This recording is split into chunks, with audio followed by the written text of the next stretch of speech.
Cactus Rose Republican Women Organization here in El Paso. We are one of the Texas Federation of Republican Women's Clubs in Texas. Approximately 156 ladies clubs throughout this our wonderful state. And here in El Paso, there are two other wonderful ladies clubs, West El Paso and Greater El Paso Republican Women. Of course, we love men. Most of us are married, and anyway, so we have men attending, husbands and boyfriends, whatever, or just interested guys coming to hear what we have to provide. And my ladies club was started in approximately 2018, and I started it with probably 7 Messianic Jews. We're all born again ladies, Christian ladies, and we came together really as prayer warriors.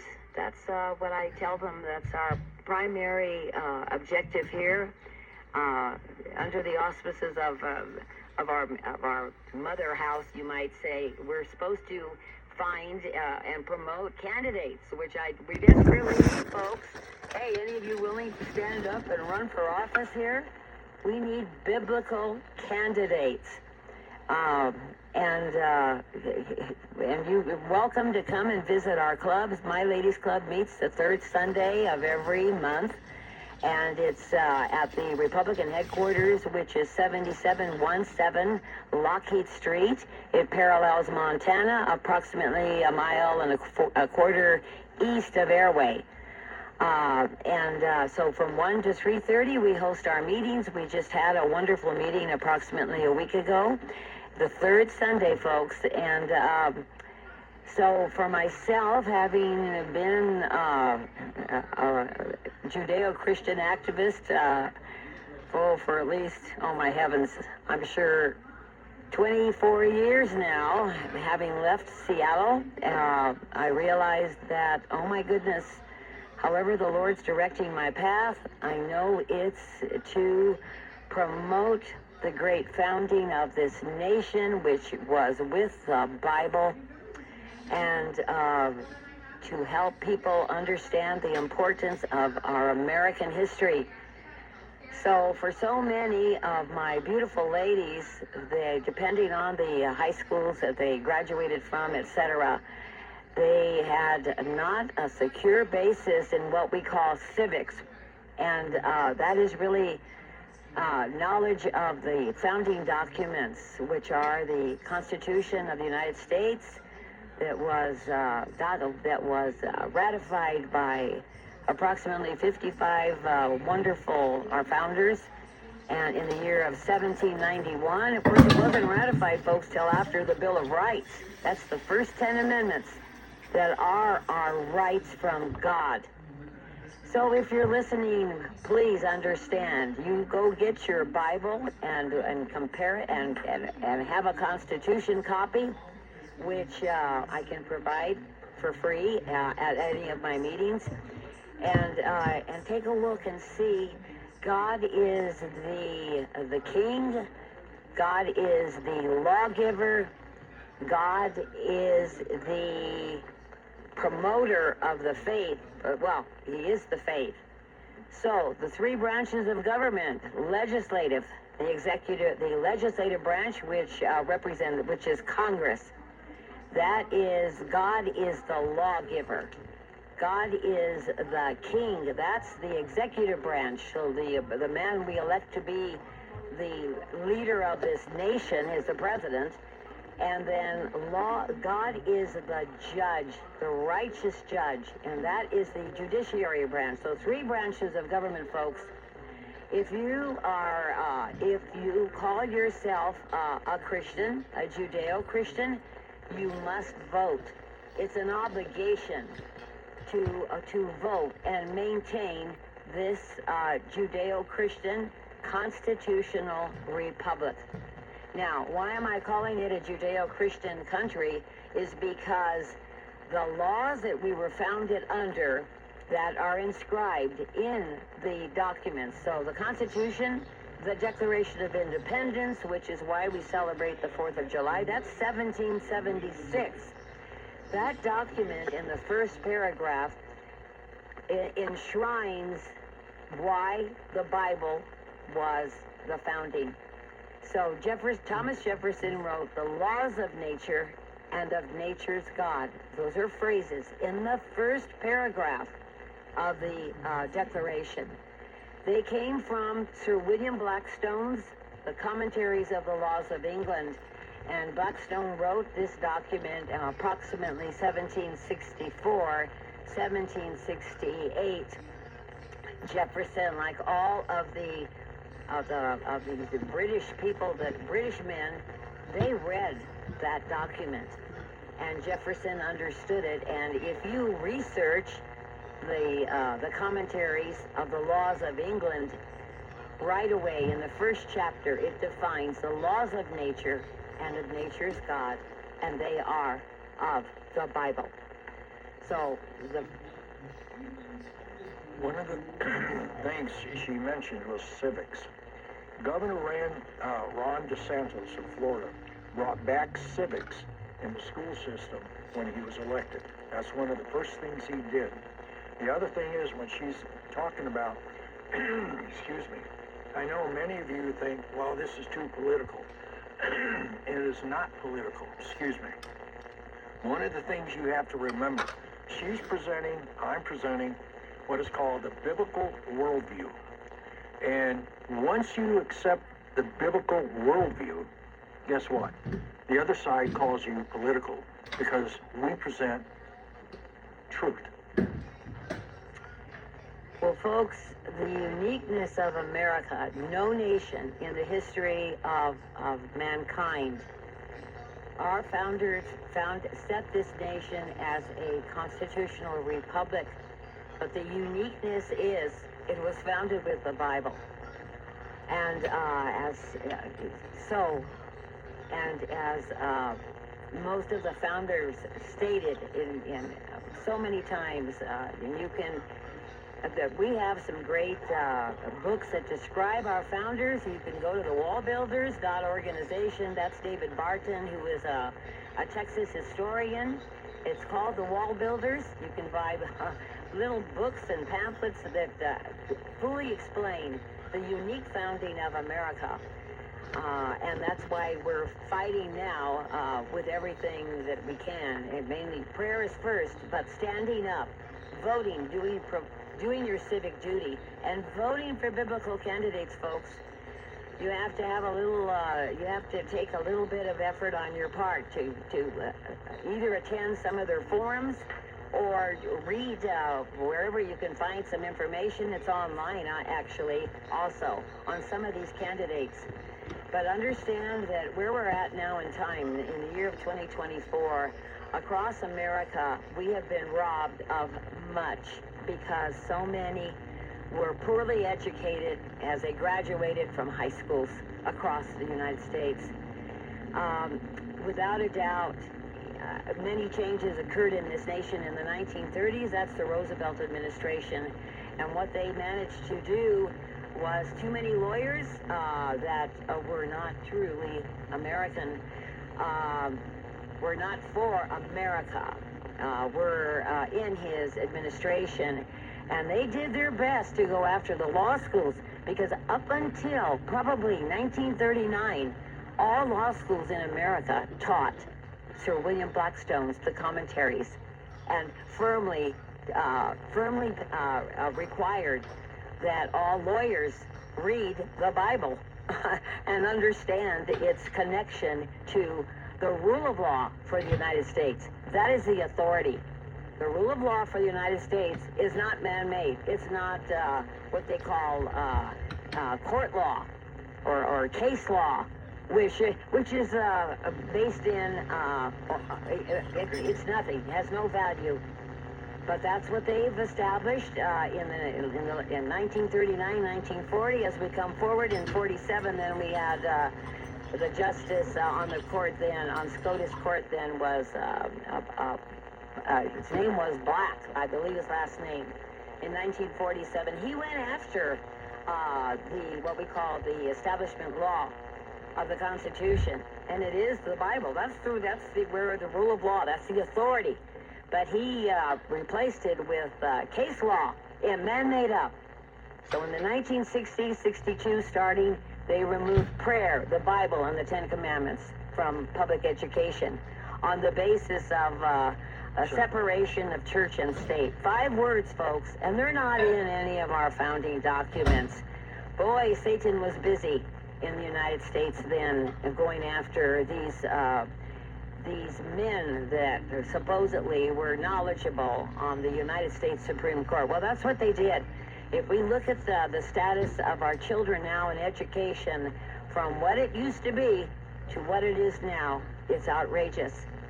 So for myself, having been an educator in Seattle for K through 12 schools, public school, I taught public and private, there's no doubt in my mind that it's time to end public education in the United States, and that's K through the universities, if they're not incorporating the Bible. And for me, having to quit in Seattle in the year 2000 because they brought in the LGBT curriculum, which was for what? 0.5%, if even, in the nation. But they got their claws into public education, and as we see now, all of our children are at risk for severe mental illness with everything that is coming forth from this diabolical plot to take down our children. Because without a fact, children are the greatest resource of a nation. Children and the family. So as I'm reflecting on what I've done in my life, it is the American family that is vital to our nation. That's a father, a mother, raising children with the Bible, attending churches or synagogues. That was once America, folks, up till the 1960s. It was called the Cultural Revolution across the United States, the feminist movement, which was led by a lot of women who were hardcore Marxist communists and did their best to go after womanhood, feminine ladies, and to break up the family. So, if we can turn back the clock now, what we need is our children educated with the Bible, homeschooling, or Christian schools. We cannot allow schools of other non-Christian denominations. We cannot, because the nation was founded as a Judeo-Christian nation. Let those other denominations that are foreign to Christianity, they can teach their children at home. But we're not going to open schools and allow their form of worship. In the meantime, as I assess everything that I've done in my life, and I did run for Congress twice in Seattle before I got out of there, I did my best to help the city and help the children, and then there were no homeless then. I could not believe it. On the streets of Seattle, and when I left, since I've left, and when they adopted same-sex marriage in 2015, and other ruthless things that passed in Washington State, California, Oregon, oh my gosh, the job losses coming out of course, one of the Democrat administrations, Barack Obama, and the ruthlessness that they went after businesses, small businesses, the backbone of America. How outrageous. Quite frankly, for most that don't know this, America was founded on the principles of hard work, and you could come here, as my grandparents did, with the clothes on their back, and open a little business, and as most of so many did from Europe and Central and South America and Mexico, they come into this nation and opened their own little businesses that serve their ethnic group and become prosperous. They came to own land and to provide education for their children. And when I think back about it, oh my gosh, what my father talked about, the power of education, of course, is knowledge is power. And what has happened to our public education now, we can't save it. It's beyond that. We need to close it down. We need to collapse it.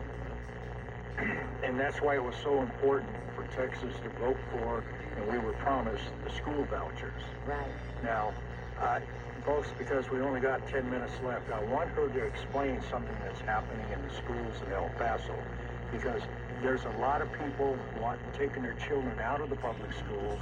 Homeschooling has increased in El Paso beyond recognition, and also a lot of private schools. A lot of the Christian schools are getting packed.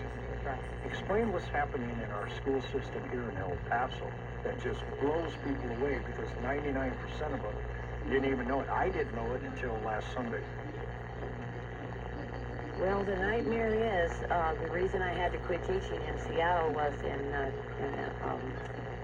my gosh, in the year 2000, because what they did is they established the LGBT in the junior and the high schools, probably, let's say 1990, and to promote mental illness for children, for the age groups. And then in the year 2000, they introduced it in all the elementary schools. They removed all the normal books showing father, mothers of the basic American family. Actually, it's a basic family for the whole world, because what we did with our culture here is we provided it for the whole world. But in any case now, we come to El Paso. It's taken 20 years, folks. Look at this, 24 years. Which is what I explained to some of the ladies that I met in Austin that are the founding of the Texas Federation group here. And they said, oh no, it'll never happen in Texas because this is the Bible Belt. Well, it used to be the Bible Belt. But if the churches have not stood up, which they haven't, so many haven't, they've allowed the devil to move in and collapse them over LGBT. So here we are in El Paso now, and I attended the El Paso Independent School District meeting yesterday, which, of course, had already been at the Canutillo District, which is part of my taxing entity. And their meeting was Equity Assessment Survey, which they supposedly notified all their parents in the district. They have a district of approximately 48,000 students, and so many of the parents had to find out about this through other parents because they didn't all receive the notice. And this is an outrageous assault to brainwash the children, to introduce them into what I saw in the Seattle schools. Oh my goodness, folks, 24 years ago. So my recommendation, of course, is for, as I recommended it here when I moved into Texas in approximately '06, is that we must close down public ed. My taxpayer money, I want to give it to the families, the parents that are educating children. That's exactly what I want to do. I do not want to support any buildings, any administrations, any school districts. The money must follow the children from pre-K through the high school, and then however the university system, the colleges are to be handled. But it has to. And no child should graduate from high school without a trade. Look at, trades used to be a part of the curriculum.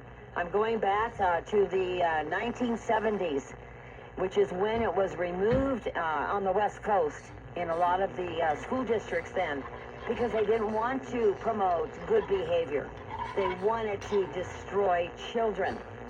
So, as a college graduate myself, there's no doubt in my mind when I saw the trades, and I understand it. Oh my gosh, we need plumbers, electricians, we need all kinds of the wonderful trades that construction provides. And kids used to be able to take shop in high school, the boys, and girls take home ec. These are fundamental, and look what we've robbed them of. How many generations, I'm going to say almost two, in the United States. And here, education is costing us so much money. Now they want to force this equity, all about homosexuality, on the teachers, where they have to supposedly provide time for this, and not in preventing the children from becoming proficient in reading, writing, and arithmetic, which is why all of the immigrants that have come to America came for. They wanted their children to be educated. My maternal grandmother only had a second grade education. My maternal grandfather probably through sixth grade. When they left those old countries, wherever they came from, my goodness, they came to have their children get educated. And instead now, we've been throwing away our children like they're nothing. And look at, our founders were not oligarchs of rich. We are battling the richest here now in El Paso, in Austin, in the United States, where they want to push us all down. This country, this great country that was founded, where you could come with the clothes on your back and having to learn English because you spoke other languages, and you had no fancy name. You were not of any high class. This was a classless society that America was founded upon. And those who worked hard could achieve whatever they wanted to achieve, to become rich, or just to secure the blessings of liberty for their children, for their family. That's the preamble to the Constitution. I will end my conversation here basically quoting the great preamble that I required my children in schools to learn and memorize. We the people, that's where the three words come from that you'll hear POTUS Trump mentioned so many times. He wants to return the power to we the people, yes, which has been taken from us through the poor education system that developed in the 1960s to rob us of civics, to rob us of the knowledge of patriotism that this country was built upon. We, the people of the United States, in order to form a more perfect government, establish justice, ensure domestic tranquility, provide for the common defense, secure the blessings of liberty for ourselves and our posterity, do ordain and establish this Constitution for the United States of America. Folks, you can get free constitutions or online, but like I'm telling you, you can also visit the Republican Party here on Lockheed Street, paralleling Montana, and they will give you a Constitution booklet. All right? Please, we must return the power to us through our knowledge. And we must have a Bible and teach our children the biblical values that gave us this freedom. And it's unique to reestablish this sovereign nation. So the borders have to be closed. They have to be secure. And so please, as you're voting, understand this. I paid for gas, 3.5, 4 years ago. It was, $2.50 a gallon? And I'm now, it's gone up to about $4 tops here in El Paso, and the West Coast probably $7. It's probably still $7, $8, depending on the part of the West Coast that you live in. So we know what we're about, and you need to vote accordingly. And likewise for mayor here and the city council. Those that are going to defend our property taxes, those that are not going to say, oh, well, yeah, we're going to do this and this, and then think that they have the power or the authority to raise our taxes so we'll become homeless. The West Coast has massive homelessness, as my former city of Seattle does. And why? Oh, well, because of the taxation. The people losing their jobs and then having no recourse and living in a state then which is ruled by hardcore people that have no respect for life, no respect for marriage, no respect for children. And for me, that party you should know that party. That's the party that's currently controlling this nation and trying to remove everything and set us up for the global world leader called the Antichrist in the book of Revelation. So pay attention. Thank you, Carol. There's something she started to say.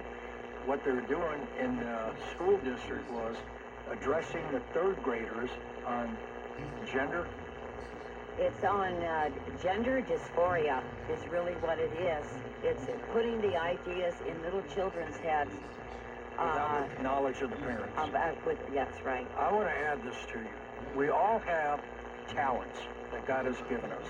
One of the talents that a lot of people are bearing is the talent to vote for representation, ready, to allow us to be able to share the gospel. This is slowly becoming strangled in this country. And if anything, if you have Christian view, the Christian biblical view is to share the gospel, to share it, to be light to the world of darkness. We've been transferred from the kingdom of the darkness into the kingdom of light, which is Christ. So please vote, and just remember, you're voting to allow Christianity to be spoken. Stay in grace. Thank you, Carol, and I hope you all learned something today. God bless you. Thank you for listening to Sharing and Caring Ministries. Tune in next week at 8:30 and hear Sharing and Caring Ministries.